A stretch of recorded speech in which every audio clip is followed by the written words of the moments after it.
Hi there. Okay, so I'm going to talk about a couple of other favorite tools today, the circle cutter and the mats.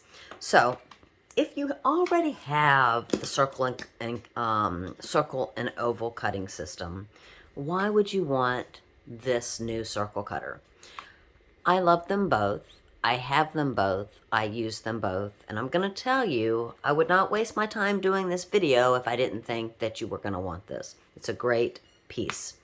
All right, we talked earlier, if you saw that video, about how this little personal trimmer allows you to prep your photos long before you're ready to scrapbook them. This is a time-saving device. So if you do that and you sometimes cut your circles and ovals, you probably aren't going to bring your cardstock along because that defeats the purpose of needing no space, all right?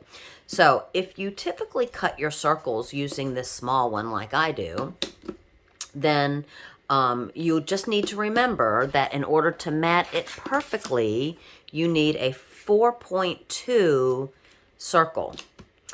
All right, so using this tool is faster, guys, for cutting paper products. So that's one of the reasons why I do it. It's a one-stop all. I don't need to be shuffling my patterns to see which one fits the best. All right, so I'm going to demonstrate how to cut a mat for this photograph. So I'm going to set it at the 4.2. There's little measurements in white here. Every dash is 2/10. So if I go to the first dash to the right of the 4, that is 4.2. You can test to make sure the space is big enough by not pressing down. All right, so if I hold here and whirl this around, it's not cutting yet. And these little screws here are telling me where it's going to cut. So I can just make sure that I'm in the cutting space. When I have decided that I am, I hold down this white, push the white thing in, and then press down to cut the paper. All right, very quick tool. And you can see that that is perfect. It gives you some wiggle room. You can do a thick mat. You can do a thin mat by just changing this without and not being locked into certain dimensions. So you can do simple mats very quickly. You can do some other fun things though. For instance, let's say I wanted a chunkier mat for that, but maybe more creative. I'm going to go to the 5-inch. Make sure that I have space to work in. Plenty of space. In fact, I don't have to waste any paper by going so high. All right, so this is at the 5. All right, now what if I kept my paper there, loosen the circle tension here, which I need to tell people because I always do this. I do it so tight that it's hard for me to undo it. All right, so I just loosened it up. Now I'm gonna change this to something smaller like a 4.6, but I'm gonna slide it to the 4.6, and my eyeballs are down here looking at it to make sure it's just going a little bit of the direction. I'm gonna tighten it up and then cut again. All right, so now what I have is something even prettier. So let me pull this out. Let me give you a piece of paper.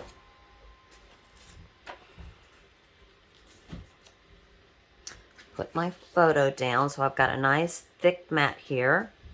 And then I can put this upside down to give a totally different look. All right. I also, quite frankly, could save this darker mat for another time and just plop it down in the middle of this space. That way it looks like I've double matted it, but really I haven't. So it gives you lots of versatility. You can make your circle really crazy big. Oh, that same technique that I just did, if I make the circle big, you're going to have to use your imagination for a minute. This is a double page spread. I'm going to kind of fold it back so that you can see that this was really just one piece of paper where I did that exact same skill on that one piece of paper where I liked the front and the back together. I did a big circle.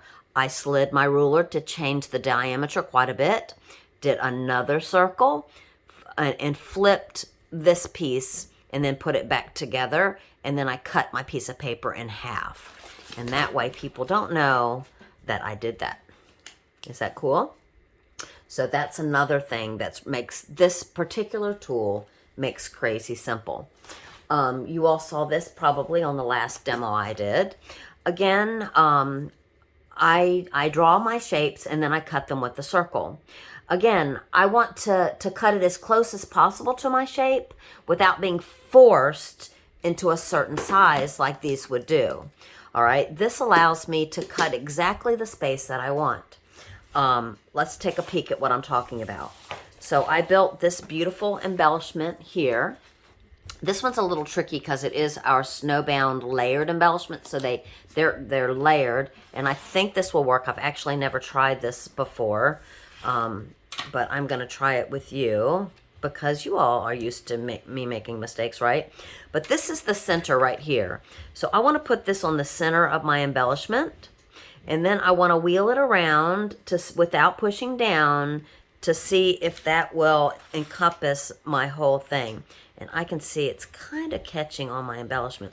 All right, if it wasn't, I would just change. I'm gonna try it. I can see that my my screws are safely outside that embellishment. If it weren't, I would change. You know, I would unscrew it, change it a little bit, and put it back. But I want this to be in the center. Okay, and now because it's layered, I don't have to push totally real hard here, but I am going to have to push really hard on my blade to make this work. And hopefully it will work. Who knows, right? All right, so yes. So even with the layered embellishments, that is going to work. And I did miss it just a little bit, and I'm sure that was because of the layering, but how about that? Okay? So instead of cutting your circle first and hoping everything will be in the right place, you can place things down and then cut it. All right. You can do any size journal mats. I know I showed this yesterday, but any size journal mats that you want with the circles. All right. Let me see. Did I show you everything? I did not show you everything. There's some other things that you could do. By the way, with this nestling idea, I could have kept cutting more and more circles smaller and smaller to get a really cool effect. Another thing that you can do, actually I want to do it with this piece of paper, is for instance, sometimes I like to put it in the corners of my mat. Speaking of the mat, this is your 13 by 13 mat. This is awesome because when you put a piece of paper in your 13 by 13 mat, you can still see all the measurements, which is genius. We also use this mat for a variety of other things, which is why I have it all marked up here. It's a really groovy, cool mat. If you don't have it, you're going to want it. You definitely need it for this. You need a self-healing mat, and ours is the best, I must say. All right, so we're going to put it right here in the middle, and you can also cut corners off, like by putting this. It doesn't really matter. I think I'm going to make it kind of a bigger circle just to show you some versatility here. I'm going to put it so that the end lines up with the 6 here. And the little, the lines also marked there. And I'm going to cut. All right. So you can imagine you can cut these little guys. You could use this piece of paper on another piece of paper to have a really cool look up there. In fact, I could even use this, couldn't I? All right, what if I put my photo in this hole? What if I put that photo in that hole with this guy back in? You see how cool that is? And then, of course, we could put little embellishments up here. You could even put this back in upside down to give a different look. All right, so play around with it. That's what I'm doing right here, right in front of your eyes. Just kind of playing with it. It's just so versatile. All right, the last thing I want to show you that it does is you can also draw with it. So I talked about the white ruler for the measurements. There's also a black ruler. If I wanted a rather small circle, I would put it on a rather small number, like I'm going to do a 5. and you can put your pens, your Creative Memories pens. I have to say that because they really don't work with every pen out there on the market. They said they are exclusive to ours. You want to use the fine tip pen though, the fine tip end. All right, and double check to make sure you're staying on your paper. So I could do a little ring here, and that could be your mat. Some people like to do multiple rings. I do. I think it's a nice little artsy thing. So I'm changing pens. I'm going to move the center of this just off a tad. No rhyme, no reason. There was no secret measurement there. And you could change colors as much as you want. But now I have another really cool place to plop a photo. I think I have misplaced my photo. So you can see how cute that looks right in there.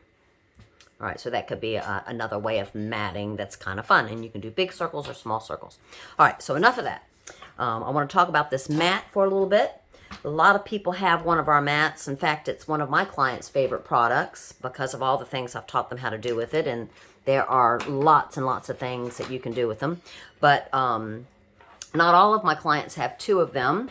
If I just want the one, I can leave the one. If I want the two, I put duct tape on the back of it.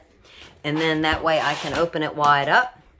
I do store my my cardboard with it. My cardboard I put off to the side, and that way when I'm using my repositionable tape, I get the tape on the board and not on my cutting board. But what's beautiful about this, and I currently have it upside down for me. Yeah. What's beautiful about this is if you're building a double page spread, you can lay your pages in these margins so that they are really the way they're going to look in your book, okay? And then if you're going to put your little border down, like these are some borders I made yesterday with the mirrored scallop border maker cartridge and the wine chain, you might have a certain place that you want it, all right? So I am going to center this at the 1 inch. When I go to do my other one, I'm also going to center it at the 1 inch. And then when I put this in my album, there will be no surprises where one is higher or lower than the other. So it's a great thing to be able to have both sides of your pages built at the same time so that everything is perfectly aligned for those of you that like alignment and get crazy when one is a little bit off. All right. So I hope that helps you today with knowing more about our mats and our amazing circle cutter. Thanks for watching.